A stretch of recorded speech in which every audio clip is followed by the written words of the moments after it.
हमारी बड़ी उम्मीद जगी जब हरियाणा का चुनाव आया कि अमित शाह जी बुलाएंगे, इंटरव्यू मिलेगा। फिर महाराष्ट्र का चुनाव आया तो मुझे लगा चलो अब चांस मिलेगा। फिर मैंने कैलकुलेट किया कि शायद ऐसा तो नहीं कि अमित शाह जी ने तय कर लिया है कि महाराष्ट्र जीतने के बाद, इन सबको खामोश करने के बाद तभी मैं सवालों का जवाब दूंगा। 4 जून का जवाब मैं 23 नवंबर के बाद ही दूंगा। ऐसा आप कुछ सोच रहे थे दिमाग में? नहीं, ऐसा नहीं है राहुल जी। कई बार बोलने का समय होता है, कई बार करने का होता है। तो उस वक्त करने का समय था तो कर लिया।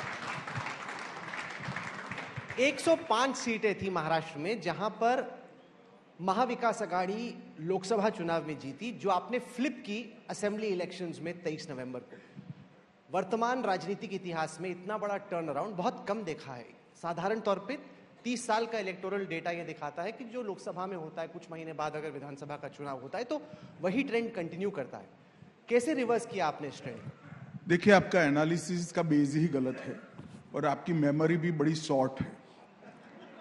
गत चुनाव में भी भारतीय जनता पार्टी को नरेंद्र मोदी और देवेंद्र फडणवीस को मेजॉरिटी मिली थी।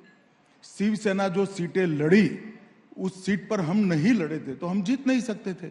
शिवसेना हमारे साथ थी तो उनको मैंडेट मिला था और हमें पूरा मैंडेट मिला था। उस वक्त भी 2/3 बहुमत से भारतीय जनता पार्टी जीती थी। मुख्यमंत्री बनने की लालच में उद्धव ठाकरे ने हमसे विश्वासघात किया। न केवल हमसे, महाराष्ट्र के जनादेश के साथ विश्वासघात किया। तो उस वक्त भी 2/3 हमारा बहुमत था, आज भी 2/3 बहुमत है। सवाल आपका चश्मा बरोबर नहीं है। उस वक्त हमारे साथ उद्धव ठाकरे की शिवसेना ने विश्वासघात किया था। जनता ने वो भी जहन में रखा और फिर 2.5 साल जो सरकार बनी, उसने विकास के जो काम करे, इसके अलावे नरेंद्र मोदी सरकार के 10 साल के काम की एक बहुत पॉजिटिव लेगेसी भी पड़ी थी। तो कुल मिलाकर एक प्रचंड विजय सामने आया है। मैं आपके कार्यक्रम के माध्यम से महाराष्ट्र की जनता का हृदय से धन्यवाद करना चाहता हूं कि आपने एक उचित निर्णय कर महाराष्ट्र को सुरक्षित हाथों में सौंपा है। बाहर से देखने में ऐसा लग रहा है कि इस वक्त पूर्व मुख्यमंत्री एकनाथ शिंदे थोड़े से नाराज चल रहे हैं, क्योंकि आपने उनका चेहरा दिखाया, वो लाड़की बहन। देखो भाई, आप लोगों का काम है नाराजगी ढूंढते रहना। शिंदे जी को नाराज होने का कोई कारण ही नहीं है। हमारा काफी ज्यादा सीट है। गत समय भी हमारा काफी ज्यादा सीट था, परंतु हमने शिंदे जी को मुख्यमंत्री बनाया था।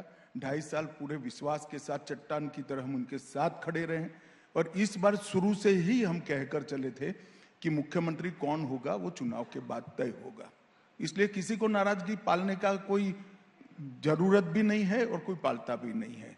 मगर आप नाराजगी खड़ी नहीं करोगे तो आपका भी थोड़ा प्रॉब्लम होता है, तो आप नाराजगी खड़ी करते रहते हो। नहीं, क्योंकि दिक्कत तो आपको कैबिनेट बांटने में भी थोड़ी लगती हो रही है। जरा भी तकलीफ नहीं हो रही। पूरा डिजाइन के साथ हमारे तय कार्यक्रम के हिसाब से चल रहा है। और महाराष्ट्र में पहले अघाड़ी की सरकार थी, इससे 3-3 दिन आगे है हम। मुंबई से पटना मैसेज किया गया है, क्योंकि पटना में अगले साल चुनाव है बिहार में।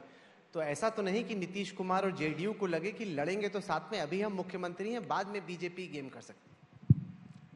देखो भाई, आप कुछ भी करो, एनडीए में दरार नहीं आएगी, आप चिंता मत करो। नहीं तो अगला बिहार का चुनाव आप लड़ेंगे नीतीश जी के साथ, या चेहरा बनाकर, या आपको लगता है कि जैसे मुंबई में हुआ सेम फॉर्मूला वहां? देखिए, ऐसा है कि पार्टी के पॉलिसी डिसीजन इस प्रकार के कार्यक्रम में डिक्लेयर नहीं होते हैं।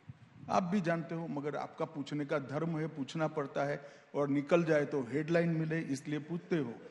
परंतु मैं डिसिप्लिन कार्यकर्ता हूं भारतीय जनता पार्टी का। ये पार्लियामेंट्री बोर्ड का अधिकार है, नीतीश कुमार जी की पार्टी का भी अधिकार है। सभी दल साथ में बैठकर हम तय करेंगे और तय करेंगे तब आपको बता भी देंगे।